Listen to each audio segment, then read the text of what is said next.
Marcel Dargy, bonjour. Bonjour, David. Merci de me recevoir aujourd'hui. On est chez vous, on est même dans votre atelier, en Oui, fait, entouré de très belles toiles. Marcel, on va parler aujourd'hui de différentes choses. De votre parcours, on va parler de vos inspirations. Je veux avoir aussi votre point de vue sur le marché de l'art. Mais commençons par le début. Parce qu'on peut dire que votre carrière de peintre, en fait, c'est une deuxième carrière pour vous. Pouvez-vous nous dire comment ça a commencé, en fait, cette carrière-là dans la peinture? ça a commencé jeune, mais sans connaître la peinture elle-même, des tableaux.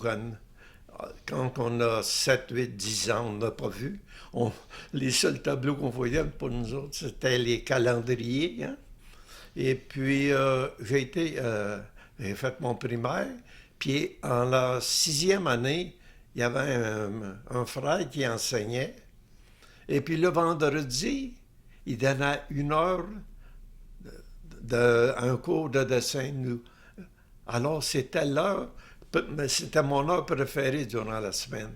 Alors, j'ai pris goût à ça graduellement. Puis en vieillissant, ben, à 12, 13, 14 ans, c'était avec des crayons de couleur. Alors, puis je dessinais des bandes dessinées. Et puis, gros de même. Rendu à 18 ans, là, j'ai commencé, j'avais fini mes études. Alors, j'ai commencé à travailler. Et puis où je travaillais au ministère des Transports, on m'avait mis, j'étais sur l'arpentage, alors on m'avait mis à dessiner à l'encre de Chine les chemins, là, les plans de chemin. Alors je me suis amusé avec l'encre de Chine, et graduellement. Et puis là, j'ai pris goût. Et puis vers 20 ans, là, j'aurais aimé faire les beaux-arts. Mais dire à ton père, à ta mère, faire les beaux-arts à 20 ans, c'était pas un avenir. Alors, graduellement, j'ai continué à travailler. Et puis, en 1955, au château de Blois, Trois-Rivières, ils donnaient des cours. Il y avait 2 peintres. Puis, il y avait un peintre, un espagnol, Jordi Bonnet. Et puis, c'est pour vous dire, David, la mémoire, je l'ai. Ma femme a dit, c'est incroyable tous tes souvenirs. Ma grand-mère, je suis venu au monde là, dans le temps de la crise, et puis j'étais beaucoup ami avec elle, puis quand je passais devant chez elle, elle était toujours sur le perron, on m'en allait à l'école, elle était toujours des fois sur le perron. Et puis, je rentrais après l'école. Puis, elle avait des volumes Pays et Nations. Puis, c'était en couleur. Elle a feuilleté ça. Puis, j'avais vu l'Espagne. Puis, j'avais vu des paysages d'Espagne, comment ils étaient habillés. J'avais tombé en amour sans le savoir. Et puis, plus tard, quand j'ai vu un peintre espagnol à 20 ans, ben non, en 55, il avait 26 ans. Et puis, j'ai suis admis avec lui. Mais ces tableaux, nous autres, là, avaient un œil de photographe. Moi, hein, on peignait, là, sans passer par les beaux-arts. Tu peux pas avoir une palette élargie. Et puis, je voyais ces tableaux, puis il y avait rien que 2, 3 couleurs. Mais c'est beau, ça, ces tableaux. Un jour, il avait fait un dessin au fusain. Et puis, j'y avais demandé, j'ai dit, Jordi, j'ai dit, tu ne me feras pas cadeau? Il dit oui. Et puis, Merci beaucoup. Merci. il, il dit, à une condition, Marcel, il dit, tu vas me payer une bière au bar. Fait qu'il dit, oui, oui. Fait qu'on est au bar, puis il y avait une bière. Puis le dessin, je l'ai tout regardé, il l'a fait encadrer. Puis un jour, là, une femme qui a ça, qui avait ça, est venue, puis je l'ai vendu, j'ai des regrets aujourd'hui. Et puis là, j'ai continué à faire de la peinture. Et puis en 1974, mais là, je faisais de la peinture Je me suis assis dans leur abstrait. J'ai fait beaucoup de toiles aussi sur le surréalisme. Et puis à l'exposition Trois-Rivières agricole, il y avait une section des arts avec des prix. Et puis j'avais gagné des prix avec ces toiles-là. Et puis en 1974, j'ai été en Espagne, mais je dessinais beaucoup. Puis je visitais des galeries. Puis à Malaga, j'avais rentré dans une galerie. Et puis il y avait un peintre naïf, là, qui était en exposition. Fait que mon épouse, ma femme, a dit, Marcel, c'est comme tes dessins, ça. Tu devrais faire ça en couleur. Elle me met ça à l'huile. Elle dit, oui. Fait que quand je suis revenu, j'ai commencé graduellement à mettre ça en couleur. Mais là, je mettais des souvenirs comme lui. Je mettais des souvenirs, des pages de vie, de ma vie que j'ai connue. Puis l'art naïf, ça s'est imposé. Oui. Mais je ne savais pas que c'est l'art naïf. À certains pays, ils appelaient ça de l'art primitif. Mais ils m'ont classé naïf. Oh, c'est pas un... Et puis, là, j'ai commencé. Mais je faisais des toiles, mais c'était ici. Puis un jour, une des sœurs de ma femme, elle travaillait dans une maison, là, sur la rue Bonaventure, puis il y avait une galerie d'art, là. C'était Doris Lheureux, là. La galerie Lheureux. Et puis, il y avait Mme Monique Mercier. Fait que moi, ma belle-sœur a dit, mon beau-frère en a fait des toiles, là. Elle a dit, c'est beau. Elle a dit, vous devriez voir ça. Ouais. Fait qu'ils sont venus, Monique Mercier, puis ils m'ont organisé une exposition. La première à la Galerie Lheureux. Puis la critique du noveliste avait été très bonne. M. André Gaudreau. Et puis c'est là que ça l'a... Puis là, Monique Mercier, là, c'est arrivé un peu plus tard. Ben, pas tellement plus tard. J'arrivais à ma retraite en 1953. Fait qu'elle enseignait à l'université à Trois-Rivières, dans les arts. Fait qu'elle dit, vous allez venir, M. Dargy. Puis j'y ai été au bout de 2 ans. J'ai adoré ça, David. J'ai adoré ça. Et puis au bout de 2 ans, j'aurais voulu avoir un bac en or. À bout de 2 ans, elle dit, allez-vous-en, elle dit, vous allez vous gâter. Vous êtes trop bon. Elle trouvait que mon coloris, parce qu'il y avait beaucoup de femmes, hein, elle trouvait que mon coloris, il changeait avec le coloris des autres. Okay. Et je devenais comme... peut-être que c'est ça, moi. Et puis j'ai fait là 2 ans, et puis j'ai expliqué ça dernièrement à quelqu'un. Ah ben ceux qui sont venus ici être en histoire là, pour l'exposition à la Maison Rochelot. Et puis elle dit, elle n'aurait dû pas faire ça. Elle dit.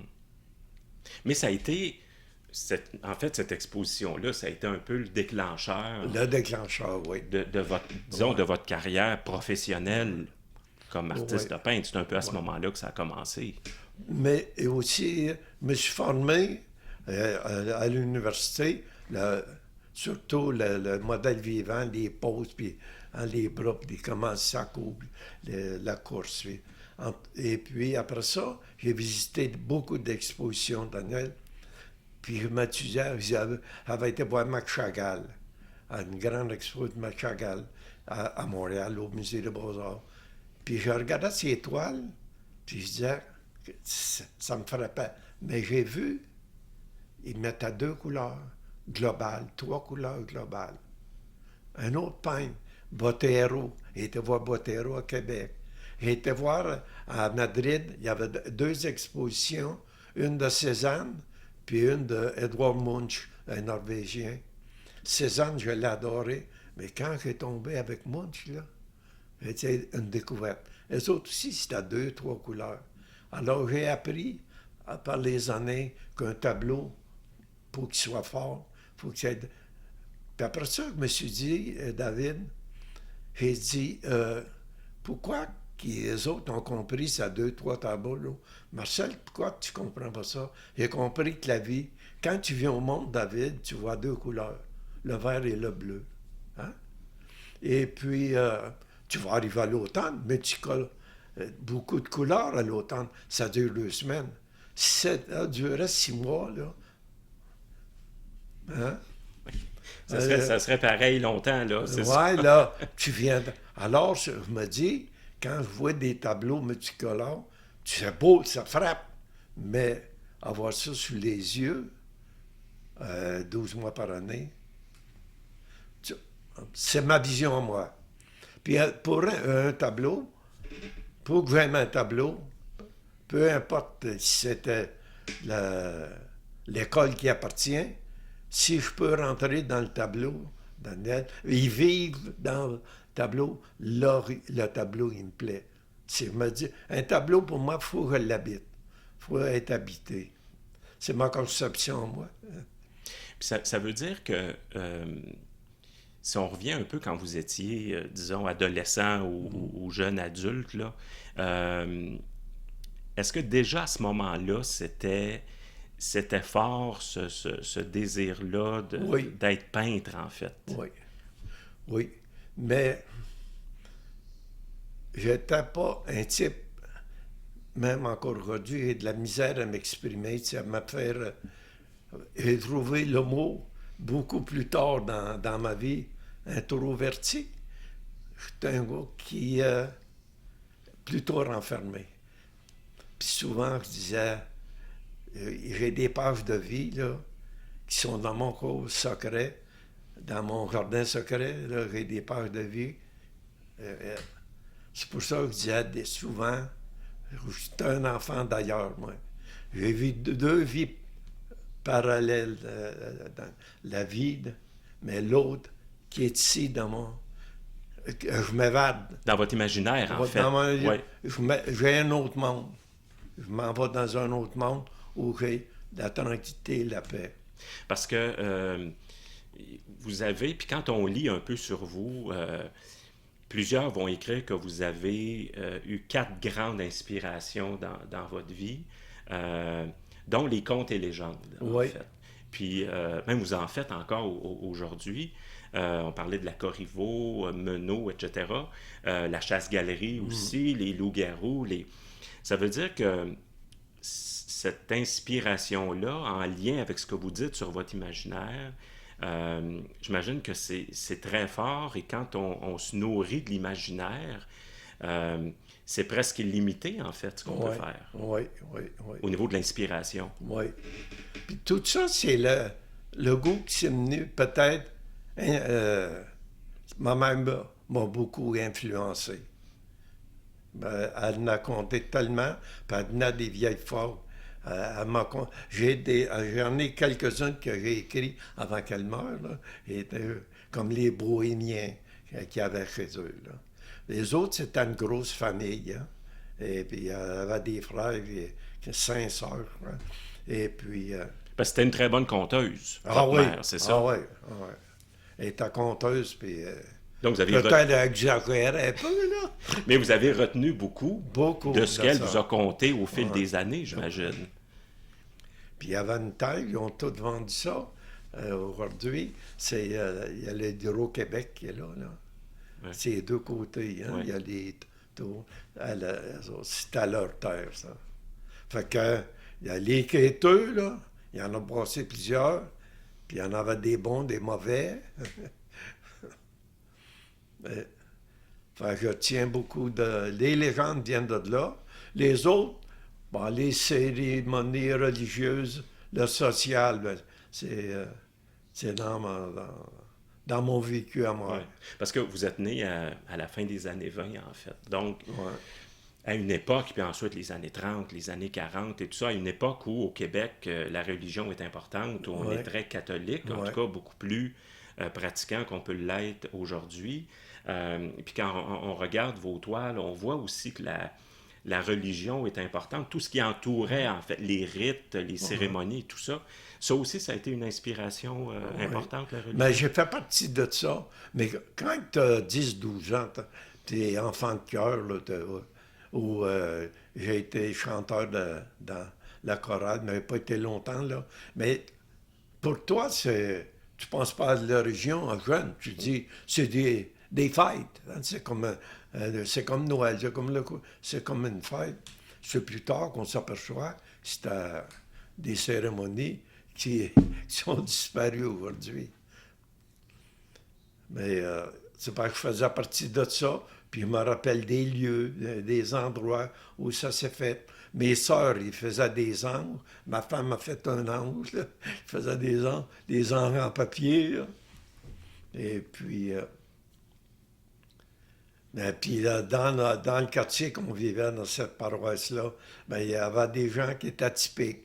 On avait des guenilloux, le bonhomme sauteur. Il y en a d'autres que je ne peux pas faire parce que les enfants sont vivants. Puis je veux pas les offusquer. C'est ça. Puis on remarque aussi dans vos toiles le sport aussi. Le sport est important, le baseball, le hockey, tout ça. Ça vient de votre père surtout? Oui. Parce que quand il y a eu le restaurant, il y a un de ses frères, c'était un très bon joueur de baseball. Ensuite, il y a eu les joueurs de hockey. En 1938, je me rappelle, on avait été à Victoriaville. Mon père m'avait emmené là. Il jouait contre eux autres. Et puis, ça se tenait les joueurs tout au restaurant, des années 30 jusqu'aux années 40, jusqu'à la guerre. Et puis, il y avait un terrain, le terrain Roquefort. Ça, c'est un monsieur Roquefort qui avait donné la terre, puis la ville avait fait un terrain là. Puis il y avait de ces garçons, des très bons joueurs de baseball. Et puis, ça se tenait tout au restaurant. Fait que le restaurant était fait en long, David. Et même toi, le dimanche matin, après les messes, là, c'était plein. Ça fumait, il y avait une boucane, mais c'était pas pollué dans le temps. Non, c'était correct dans le temps. C'était correct, oui, mais il n'y avait pas eu de produits chimiques pour enlever la nicotine puis le goudron, ces choses-là. Et puis, tout le monde fumait. Et puis, là, le dimanche, les parties de baseball au terrain Roquefort. Après ça, il est parti ça venait. Puis un peu plus tard, ben, ça a été le softball, les parties de balle molle. Et puis, j'ai grandi dans ça. Et puis, ensuite, ben, mon père, il était tellement mal. Il y avait la Ligue à Trois-Rivières aussi. Il y avait un nouveau stade, là, neuf. Fait qu'il y avait il y avait une loge pour moi puis lui. Il m'emmenait là. Fait que j'ai grandi dans le baseball, dans les sports. Alors, je peux te nommer des joueurs de ce temps-là, David. Et donc, ça, c'est plein, évidemment, c'est plein de souvenirs, en fait, qui se gravent dans votre mémoire à ce moment-là. Donc, la nostalgie est importante dans votre travail, puis j'imagine que pour votre inspiration aussi.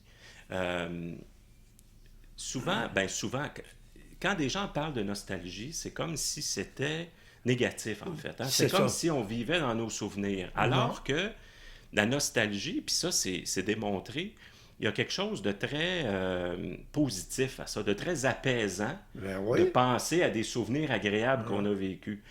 Donc, vous, de vous identifier comme étant un artiste, disons, nostalgique, c'est pas quelque chose qui vous offusque? Non. Puis un peu, ils disent, c'est triste de ton passé. Non. Mais il y a un grand écrivain en France, Victor Hugo, il disait « Créer, c'est se souvenir. » J'avais toujours retenu cette parole-là. Comme quoi c'est important. C'est important.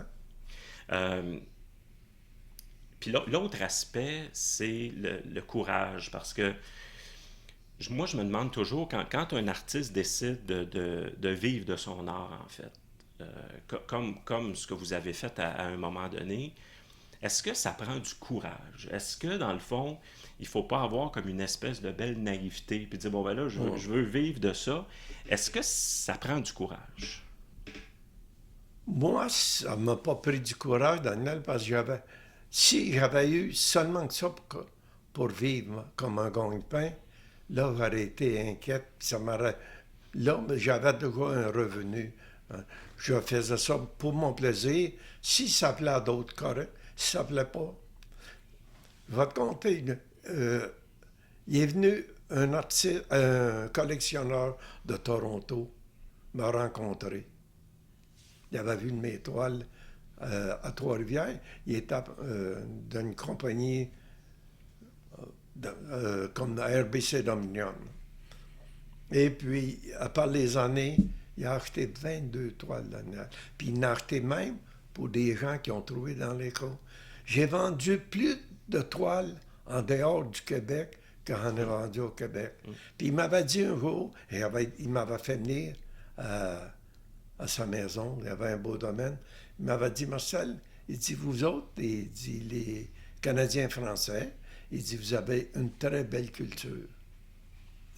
Puis, tu as vu, là, dernièrement, j'ai vendu une toile à Vancouver. Même deux, là, avec celui de cette semaine. Tu sais, j'en ai vendu en Europe. Il y a une femme de Détroit, David, elle avait vu des cartes de UNICEF, et puis elle avait communiqué avec UNICEF à New York. New York l'ont transféré à Montréal, en tout cas. Là, j'ai vendu 4 toiles. Puis elle donnait ça à ses filles. Son mari était médecin. Une de ses filles est descendue à l'atelier. Puis je me dis, au Québec, des gens, il y a beaucoup de bons collectionneurs, mais je pense, j'ai vendu, j'ai fait au-delà de 800 toiles. Je peux dire que j'en ai 600 à l'extérieur. J'avais une galerie, là, je l'ai laissée moi-même, là, parce que rendu un certain âge, j'ai envoyé ça en Israël, à Tel Aviv. Puis ça allait très bien. Puis même cette galerie-là, elle avait, le propriétaire, il avait une galerie à New York. Puis il m'a demandé d'aller faire une exposition à Tel Aviv. J'ai posé. C'était un peu trop loin. Puis j'étais rendu dans les 80. Là. Fait que j'ai posé. Mais est-ce qu'il faut nécessairement, quand on veut vivre de ça, penser que il va falloir vendre à l'extérieur du Québec? Parce que le Québec, c'est un petit marché, en fait, c'est sûr. C'est qu'au Québec, je ne sais pas si je dois te dire ça, c'est ça. Au Québec, avant que tu perces, là, il y a beaucoup d'étrangers, artistes qui vont passer avant toi.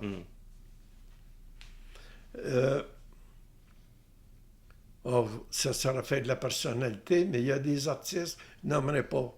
Il y a des artistes qui viennent d'ailleurs qui font ça.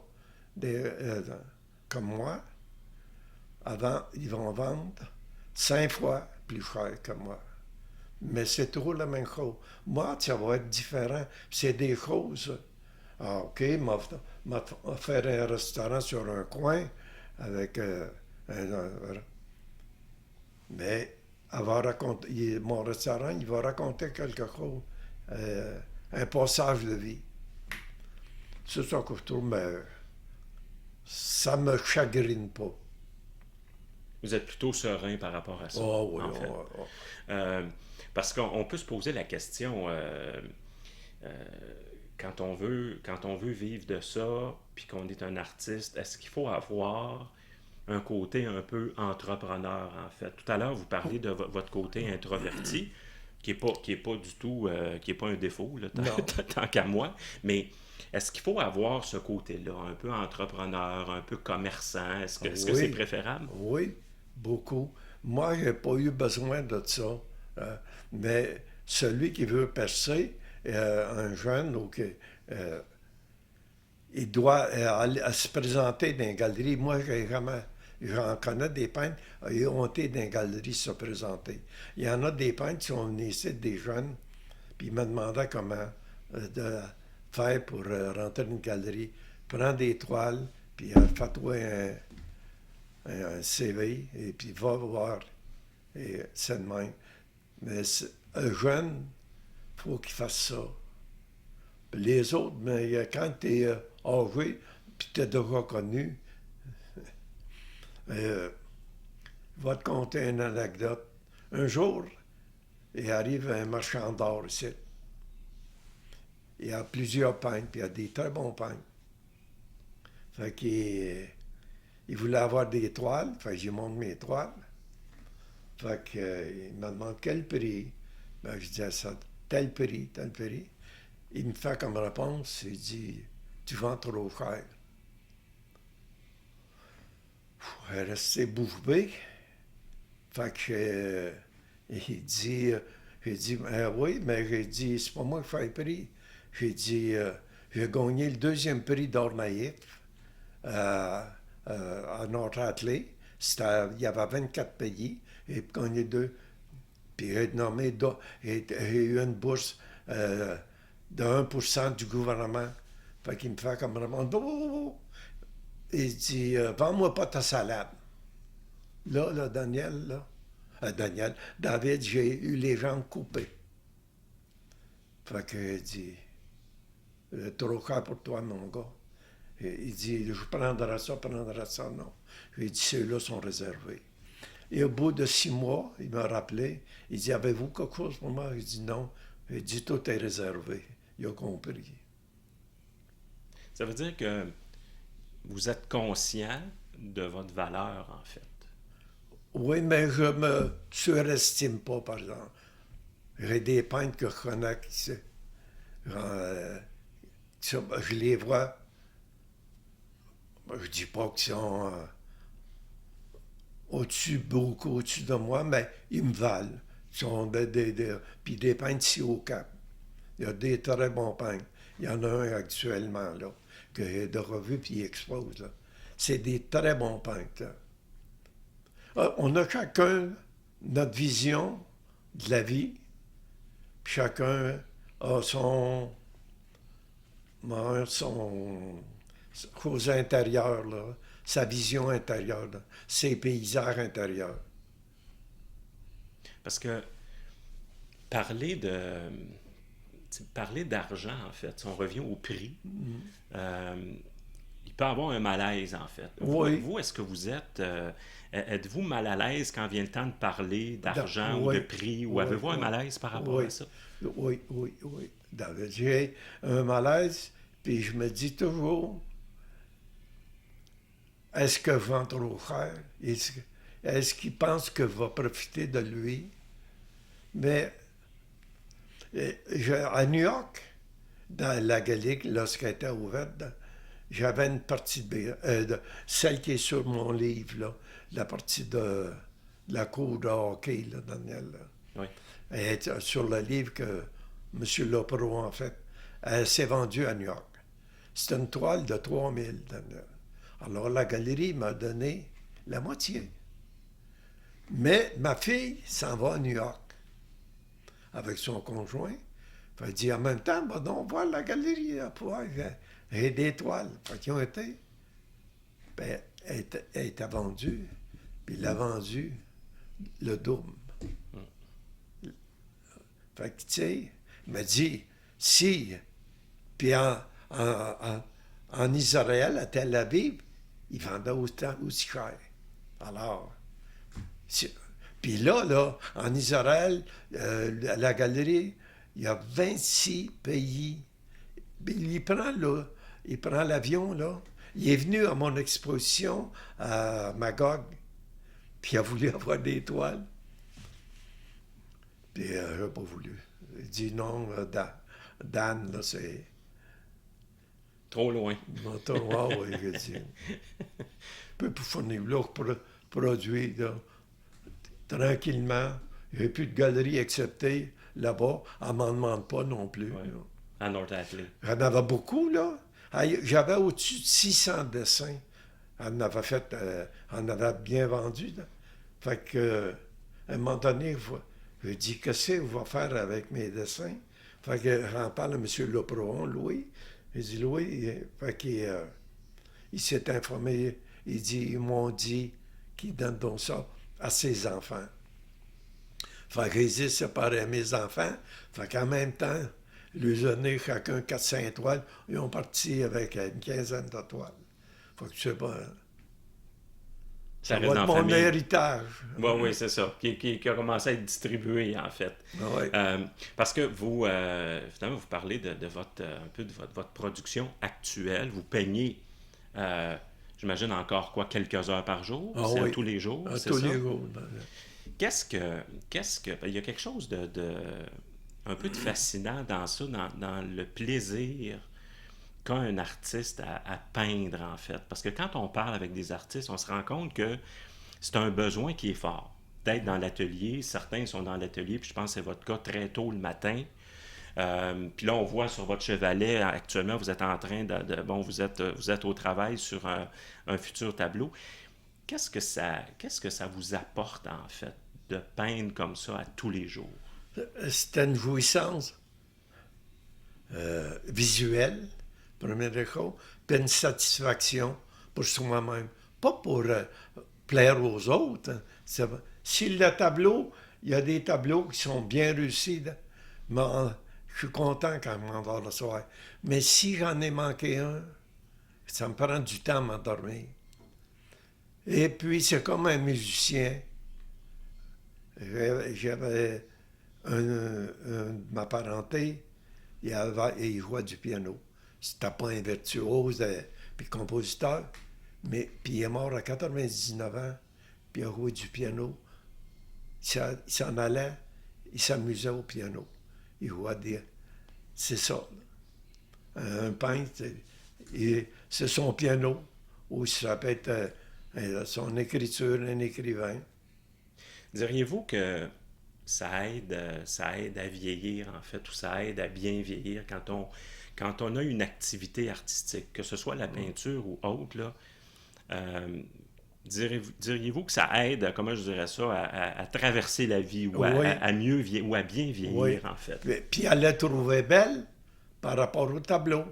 Parce que si tu sors en bas, en dehors du tableau, puis tu regardes à l'extérieur par les fenêtres, il y a beaucoup de négatifs dans ce temps-ci. Hein? On en parlait justement matin encore. Alors, c'est une évasion, comme l'autre vont s'évader, comme je te disais, en musique ou en littérature. Autrefois, je lisais beaucoup David, mais aujourd'hui, avec ma vue, il faut que je lise avec une loupe, puis ça me fatigue. Je ne peux pas lire longtemps. Mais autrefois, je me rappelle des tableaux. Je me rappelle pas des tableaux, mais d'un livre. Je te rappelle. Puis le gars, il expliquait dans l'appartement où il venait d'entrer, il expliquait la disposition de l'appartement, les fleurs, puis nommant la sorte de fleurs. Mais j'étais tellement rentré dans son récit que j'ai senti les fleurs, la sorte de fleurs. Alors, c'est là qu'il avait réussi son livre. Là. Alors, un tableau, c'est la même chose. Pour moi. Parce que je lisais quelqu'un qui est venu vous voir, en fait, l'année passée, en 2018, puis il a écrit un billet sur son blog, là, sur Internet. Et c'était très beau, en fait, ce qu'il disait. Il était très content de sa rencontre avec vous. Et il parlait de bonheur, en fait. Que quand on regarde vos toiles, vos tableaux, puis c'est vrai, ça, je veux dire, moi, j'ai toujours trouvé ça il y a quelque chose de très positif. Il y a une espèce de bonheur, en fait, qui se dégage de ça. Qu'est-ce que les gens, en général, vous disent quand ils vous parlent de vos tableaux? C'est quoi les commentaires qui reviennent le plus souvent? Ils disent, ceux qui sont âgés un peu, ils disent, tu me rappelles des souvenirs, puis ils sont émus. Puis il y en a d'autres qui me disent, mon Dieu, les plus jeunes vont dire, hey, c'était beau dans votre temps. Il dit, vous étiez toujours dehors, vous aviez toujours ces jeux d'hiver, ces jeux d'été. Mais oui, On n'avait pas d'iPhone puis iPad. Oh, j'ai dit, nous autres, on faisait nos patinoires, on faisait des séances. J'avais un de mes amis, il jouait de la guitare, puis il chantait. Alors, on le faisait venir, puis encore. Puis il y avait des programmes amateurs à Trois-Rivières, à la salle Notre-Dame. Et puis, il allait chanter là, fait que j'y allais avec lui. Tu sais, il y avait toujours quelque chose. Puis le soir, ben, il y avait des parties de baseball, des parties de balle-molle. Le monde se ramassait là. Il y avait la voiture à patates frites. Des fois, il y avait un autre qui vendait d'autres choses, de la liqueur. Fait que la vie était animée. La vie était dans les rues. Hein? Le monde vivait dans les rues. Quand je revenais d'école, là, puis je voyais, là, je repassais, là, puis les femmes sur les galeries, là, qui se parlaient en bas de la rue, ou les causettes, là. Puis je sentais la fricassée, ou là, j'arrivais chez nous. Mais ça, on ne voit plus ça aujourd'hui. Le monde est dans la cour, avec des haies, Daniel, le barbecue. Puis on ne connaît pas le voisin, là, il fait 3 ans, là. Puis j'y ai parlé pour la première fois, là, ce printemps.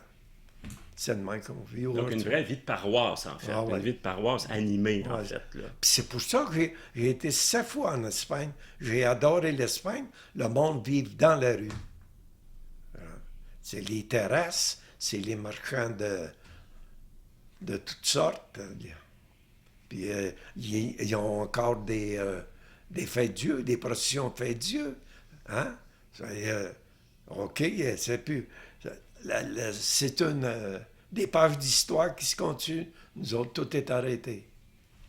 Est-ce que ça veut dire que la vie d'aujourd'hui, en fait, vous inspire moins, en fait, que les souvenirs que vous avez dans votre tête? Oui. Oui. Parce que dans vos tableaux, en fait, à moins que je me trompe, là, mais il n'y a pas vraiment de scène d'aujourd'hui, de 2019. Là. Je veux dire, c'est beaucoup...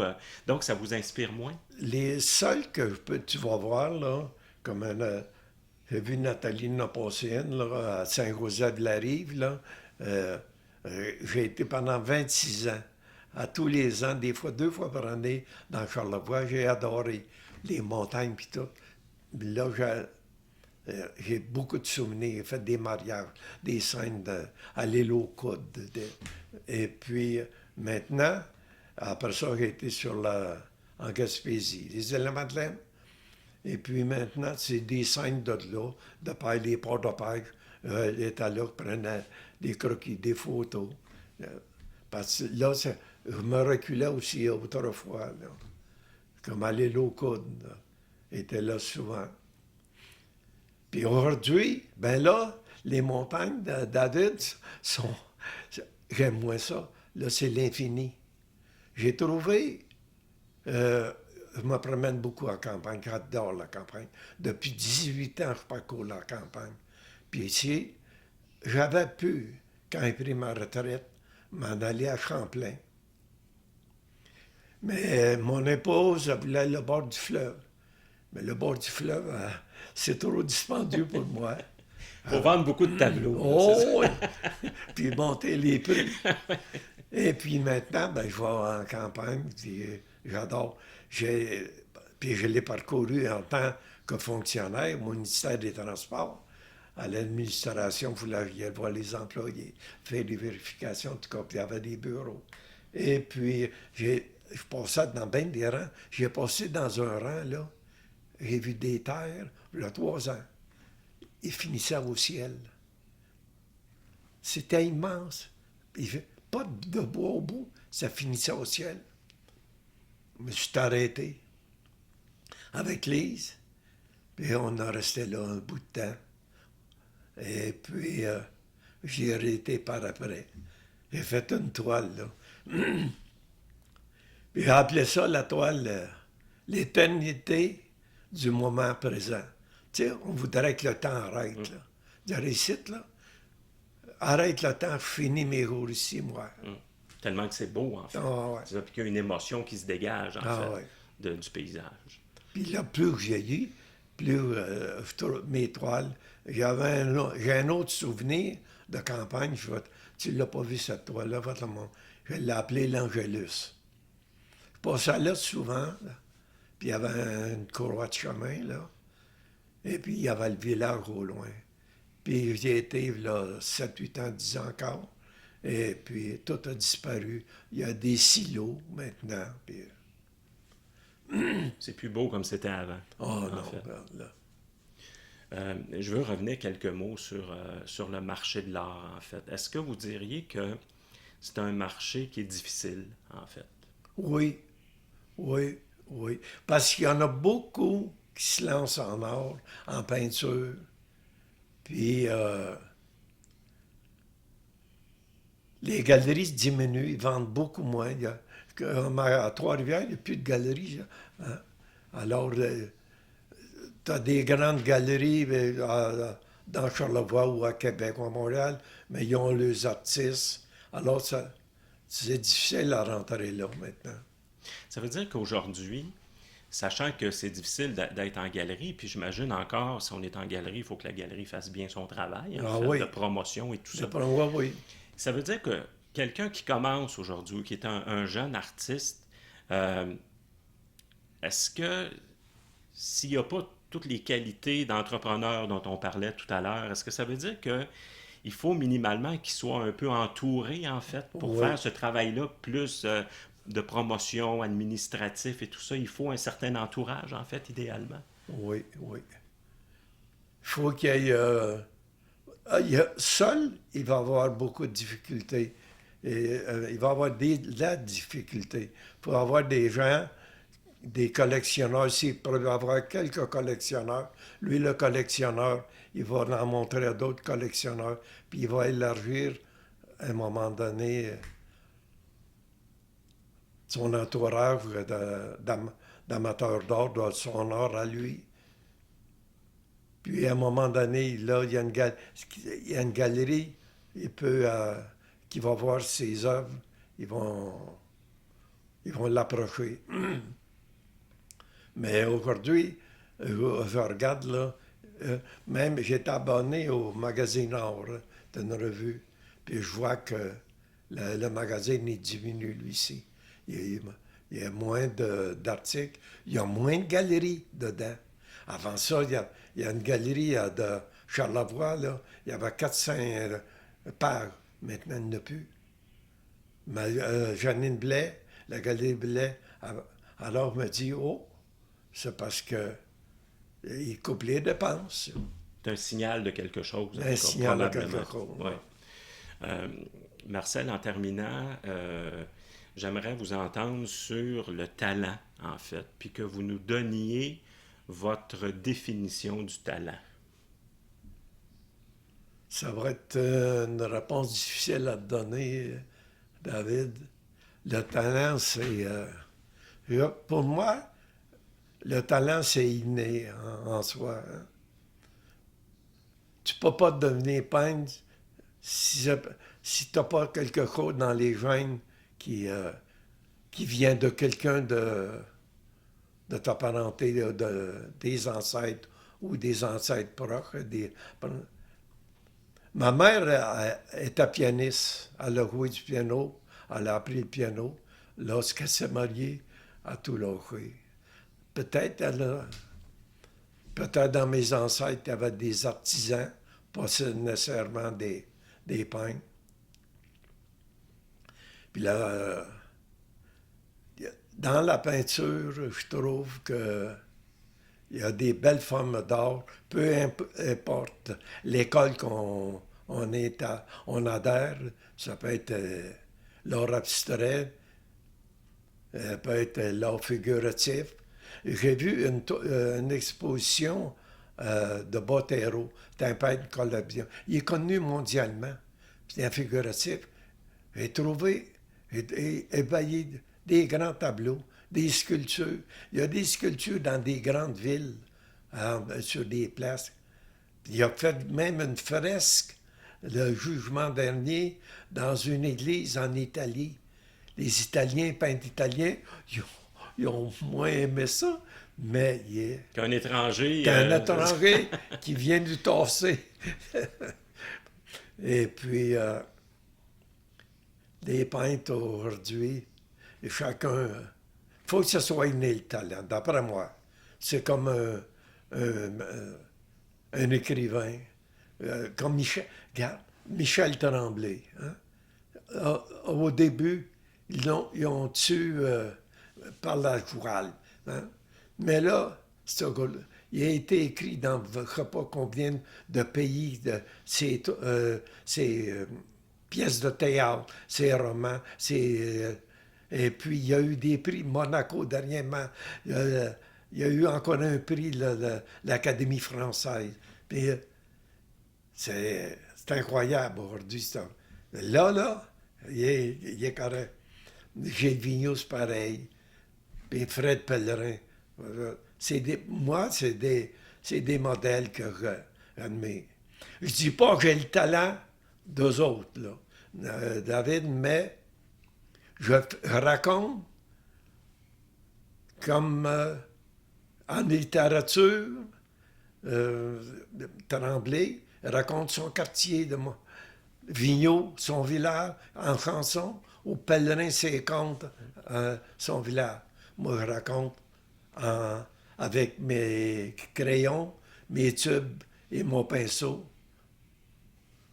sans dire que j'ai le talent d'eux autres, mais chacun dans son art raconte son vécu. Hein? Ils racontent leur vécu, ces gens-là. Marcel Derger, c'est vous qui allez avoir le mot de la fin. D'abord, merci beaucoup pour cet entretien-là, c'est très gentil. Et je nous souhaite encore plein de tableaux. Merci. Merci.